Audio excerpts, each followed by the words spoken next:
To be able to put up the shelter that I just showed you, when you're cold and wet and tired, you gotta have everything ready to go. Because if you're wet and cold and tired and your hands are crampy, it's gonna be really hard to tie all the knots you need. So we gotta minimize the knots you need and make the knots as easy as possible. So the first thing we're gonna do is take a 100-foot piece of 550 cord. You can get it 100 foot at a time at Walmart or Bass Pro Shop or any place that sells outdoor stuff. So we're gonna cut off 30 feet of it for the ridge line. We're gonna use the rest later. And you wanna cut it off and melt the ends. Then what we're gonna do is tie a bow line on the end of it. I have a video on how to tie a bow line, but will you not walk around in the back? So when you're cold and wet and tired and trying to build that shelter and your hands are cramping because they're wet and cold and hard to use, you don't wanna be tying a lot of complicated knots. So the first thing we gotta do is get our ridge line and stuff ready beforehand. So this is 30 feet of 550 cord. It came off of a 50-foot piece of it, hank of it. You can go and buy it at Walmart, Bass Pro Shop, any camping outdoor store will sell 100 feet of it at a time. So we're gonna cut off the first 30 feet and we're gonna use the rest later. So we gotta tie a knot in the end of this to get it ready.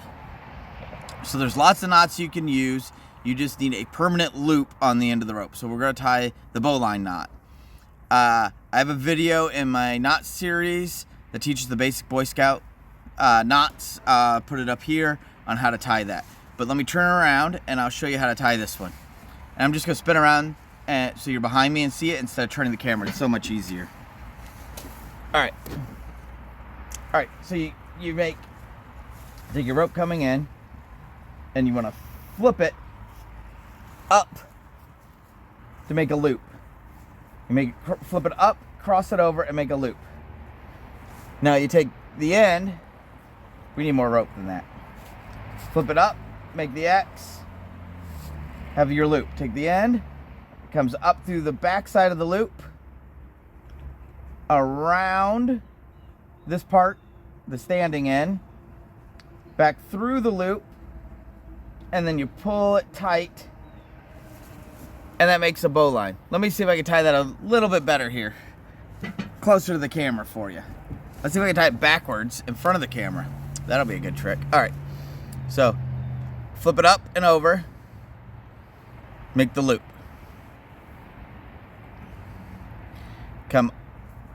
We need more slack. Flip it up and over. Make your X. Come through the back side of the X. Around the back of this part that's the long end, and then back through the front of the loop and out the back.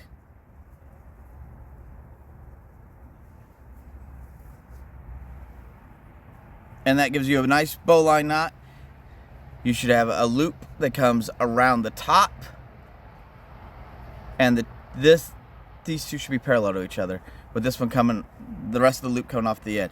Now this makes a loop that won't shrink down on you, and this is actually a little bit bigger than we need, so I'll tie it a little bit smaller. You can adjust it, and then we'll go on to the next part of the knot, or of the ridge line. The other thing you'll need, it's bank line. Sometimes you can find it at Walmart and hunting stores, camping stores, stuff like that. This is what I use for most of my knot tying anymore, and most of my like lashings and making stuff instead of the 550 cord. This is I use for like ridge lines and permanent things that I'm not going to ever untie.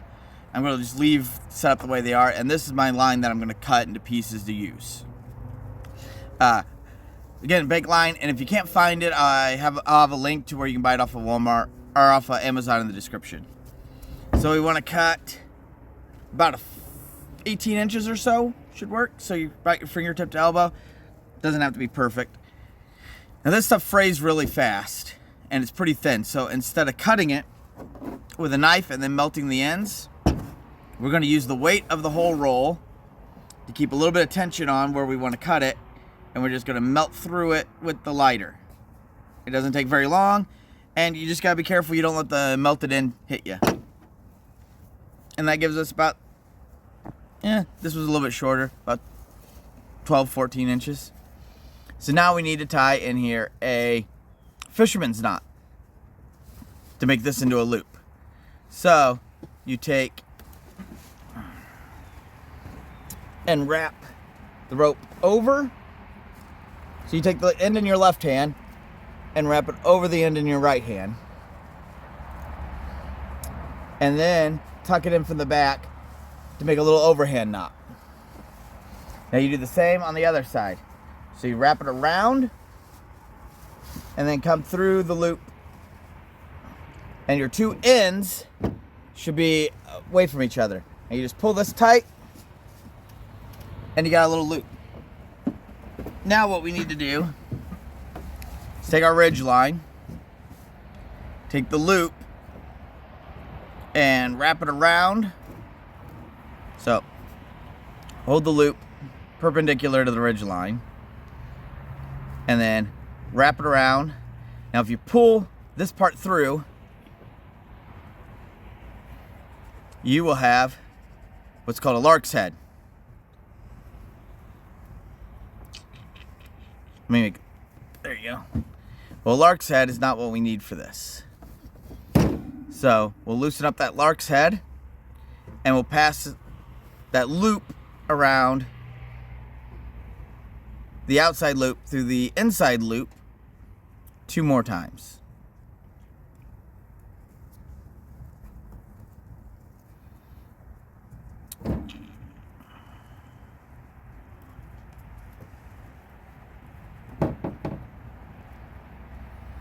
So what this does is it gives us this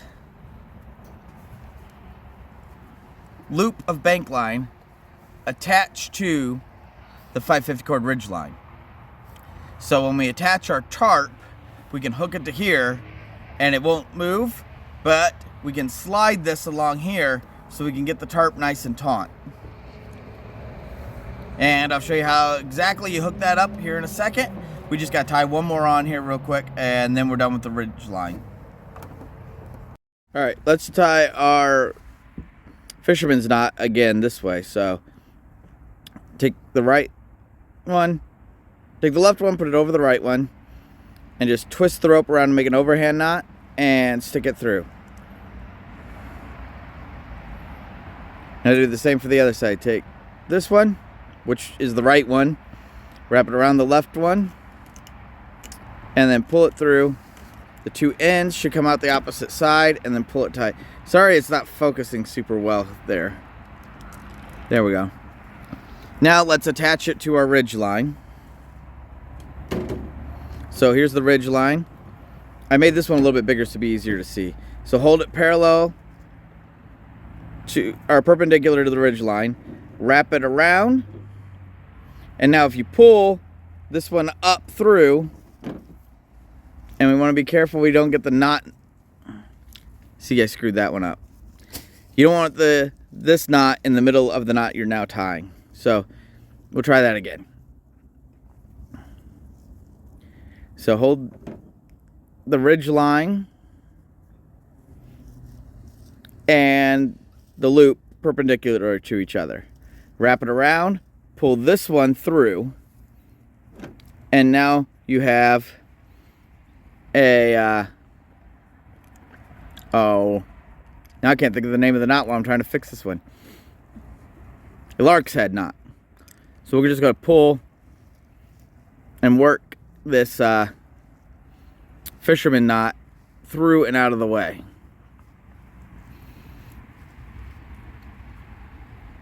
This will be a lot easier to do in person than me trying to do it with the camera in the way.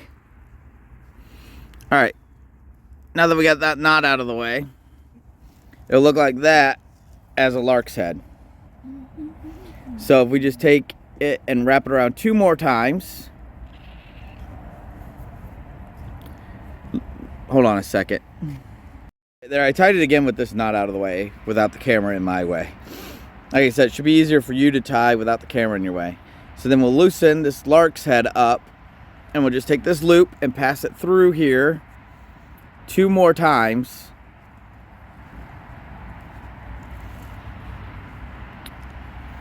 And then we will have our Prusik, or Prusik, depending on how you want to say it. I've heard it pronounced both ways. We'll have a little Prusik knot here. You want to tighten it, neaten it up, and pull it tight. And this will allow us to tie the tarp to it. Put tension on it by sliding this knot down the rope, and then it'll stay put. So let's go tie this to the trees, and then I'll show you what to do with the rest of the 550 cord. All right, I'm in the woods behind our house. There's a old basement foundation down here. So let me show you how to pack your ridgeline so it's out of the way. Let me redo this because... Okay, so I'm out here in the woods behind our house. And in the background you can see old basement foundation with people have thrown some trash in. But this is a good place to show you how to set up the tarp shelter. So we got to get this ridgeline ready that we just made so it can be packed up and out of the way. So the first thing we do is drag our two Prusik loops down to the end. And you can see I tied them two different sizes because it really doesn't matter. And slide them all the way down to our bowline knot. Now we're going to take and put all that between our middle and ring finger. If you can do the Vulcan thing, it's a good way to remember where to put it. Then you want to hook it around your thumb, come up around your pinky, around your thumb, making an X as you do. And then this will let you quickly put this cord up so it doesn't get all tangled up and everything's out of the way.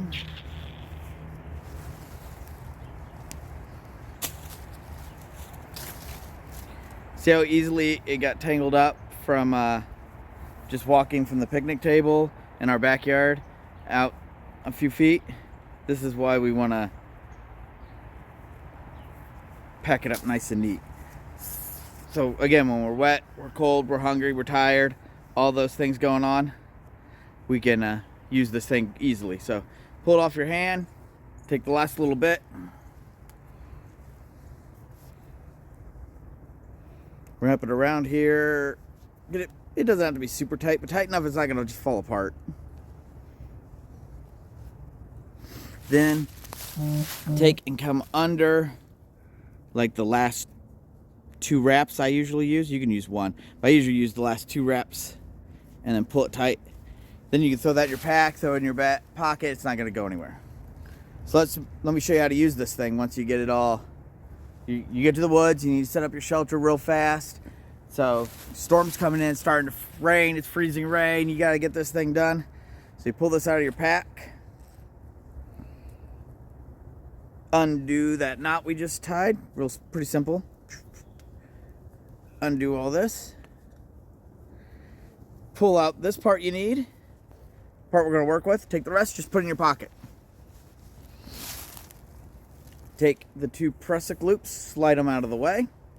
Now you're left with just the bowline on the end. Wrap it around the tree. You want to be between waist and chest high. Now, hold on. I'll do a little higher than I normally would so you guys can see. So, you wrap it around, you got your loop here. You take the rest of your ridge line, pull it through the loop. Now you hold on to that. Pull it nice and tight against the tree. So you got this little loop that you pulled through the knot hanging out there. Take a stick, any stick, stick it through there, pull it tight. Now that's not going to go anywhere. And we didn't need to tie any knots. We can adjust this down tighter if we need to. It doesn't have to be super tight. Now we're going to go to the other end and tie off the other end using a trucker's hitch. All we had to do is walk from one end to the other. And as we did, it all came out of our pocket nice and neat. Now we got to take the handful that's left in our pocket here. We're going to wrap it around the tree. You want to keep this relatively tight, but it doesn't have to be super tight. Now that we got it around the tree, we can tie our trucker's hitch. I'm going to wrap it around the other way to make it easier to show you here. But it doesn't matter which way you wrap it around. So you wrap it around the tree. You hold on to all the extra. Now you want to take this part and turn it towards you. No. Turn it away from you. So you make an X. Let me see if I can get the camera a little closer.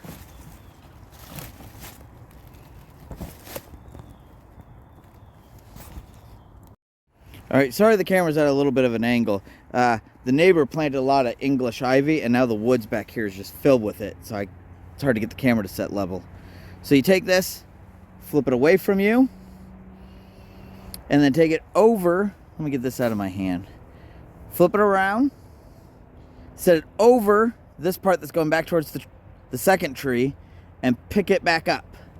And we make a loop. This is similar to what we just did at the other end.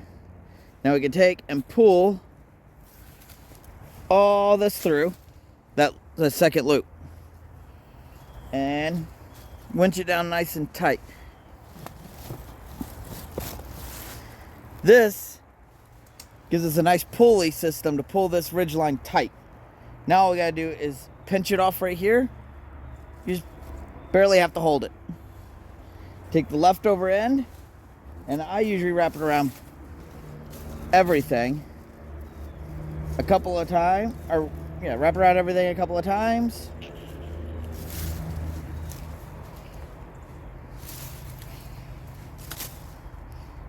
And then come back and tuck it through.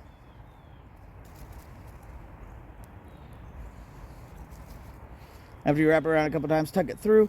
And you don't want to pull the whole knot through, just leave the end through. So when we're done, we can easily untie this. And then for a little added safety, we can take all this extra cordage, make it into a semi pretty bundle, stick it through this loop, because right now if we pull on this knot will come on, this loop will pull through, and the whole thing will fall down. So we just take this extra bit, stick it through here, and then pull it tight on the loop. It holds everything up nice and neat, keeps you from accidentally walking on it and snagging it. And we can take this down in just a couple of minutes. I'll show you how to take this all down when we're done and how easy it is. Oh, this has a grommet in it. We need to move this camera a lot closer.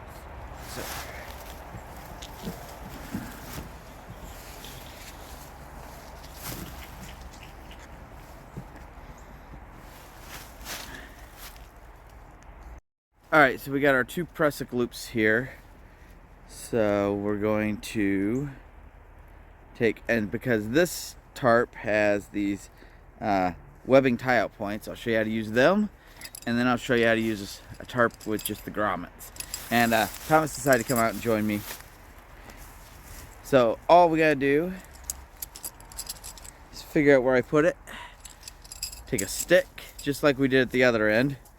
If you just take the loop of the prusik here, put it through the end, put it through the loop on the tie-out, and there we go. Now let's go down to the other end, drag this with us, and I'll show you how to hook it up if you don't have a tie-out loop, if all you got is the grommet. Alright, so we'll show you how to do the grommet on this end. So same basic thing. Slide the prusik loop through the grommet. Take your stick. Put it through there. I guess you could say you stick your stick in there. And then you can take this prusik loop and pull it tight to get your tarp nice and taut. A lot of people throw their tarp over the ridgeline. That's fine. The only problem that causes is if it rains, the water can run down the tree, down your ridgeline, and underneath, and it'll get to the lowest point and drip. And it will always, I don't know why, but it'll always drip right on your face with cold water. So I quit doing it that way, and I always put the ridgeline on the outside. Now let's stake out the four corners, and I'll show you what this thing looks like when it's all done.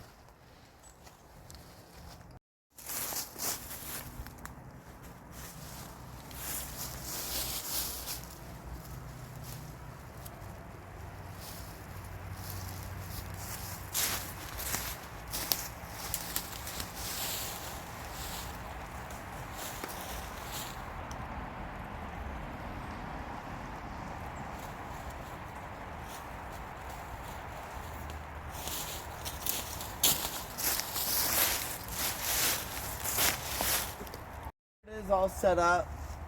This is a 10 by 10 tarp. It's big enough for 2 people to get in here, or you to easily get in with your gear. It's a little bit bigger than you need for an emergency shelter. This is what I use camping. For an emergency shelter,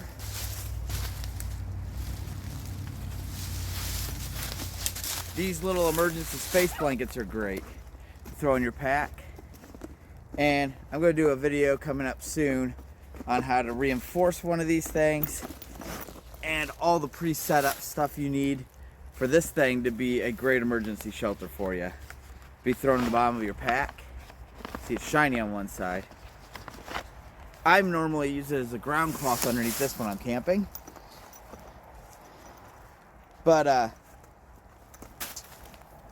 I'm also going to do a video about how to use 2 trash bags that I carry in my everyday carry bag, along with the ridgeline, to make a emergency shelter in the woods. And the one thing, part of the setup of this thing is this pre-setting up is to put duct tape around it to make it more durable, and to take these eyelets and go ahead and take some of that extra 550 cord from that 100 foot, because we only use 30, so we got 20 feet left over to tie to here, to make these things easier to tie to stakes with a really simple knot. I'll show you how to do all that in that video. I'll try to get it done next week. We'll see how it works out. And that'll give you more options for different types of shelters. But this is pretty simple. You can set it up in less than 5 minutes once you got the ridgeline pre-done. How long did it take us to set this up, Thomas? Not long. Yeah, it only took us like maybe 5 minutes with recording it. So I want you to get out. Don't just buy the emergency kit, and don't just buy an emergency gear and set up your ridgeline the way you need it and throw it in your pack and never use it. You need to go out and go camping. Start camping in nicer weather, but learn how to camp in all kinds of weather. Being able to camp in the winter means you can also go outside and work in the winter if you need to. Or also, if your car gets stranded, you'll know how to use the stuff you keep in your car to keep you warm. I did a video, I'll put it up here, on an emergency car kit to keep in your car for the winter. But adding a shelter like this would be a great addition to that kit. And get out and practice your stuff. Don't just sit around and watch YouTube videos. In fact, while you're watching the rest of this video, go outside, do something. Alright, well, thanks for joining me. I hope you find this useful. And remember, we as people will start rebuilding. Real quick before I leave, Thomas reminded me that I was going to show you guys how quick it is to take this down too. So, walk around.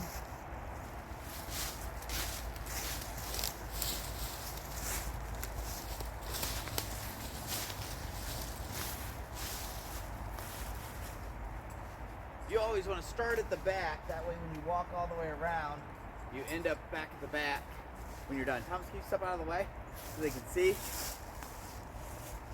So you want to start at the back corner, walk all the way around, pulling out your stakes. Back up further, Thomas. So then you get to you just take your first stick out.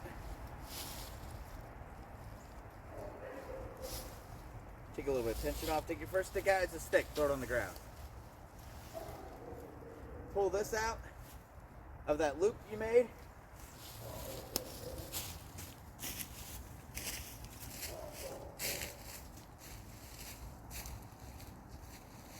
There, look at that, that knot's untied without actually untying any knots. Throw all that on top of your tarp. Walk down here, pull your other stick. Again, it's a stick, throw it on the ground. Take this stick, throw it on the ground, you don't need it either.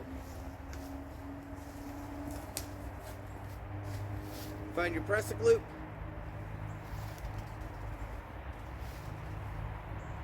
Slide the 2 of them towards the end. Manage to tie a little overhand knot.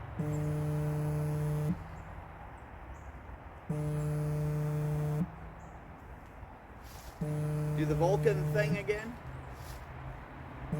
Wrap up the cordage real quick.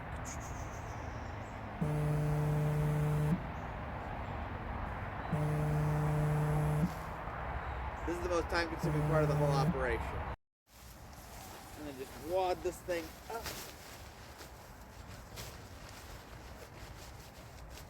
Stuff in your backpack. Stuff the ridgeline, the stakes in your backpack with it. And camp's done. So thanks for watching that quick little PS on how to tear it down.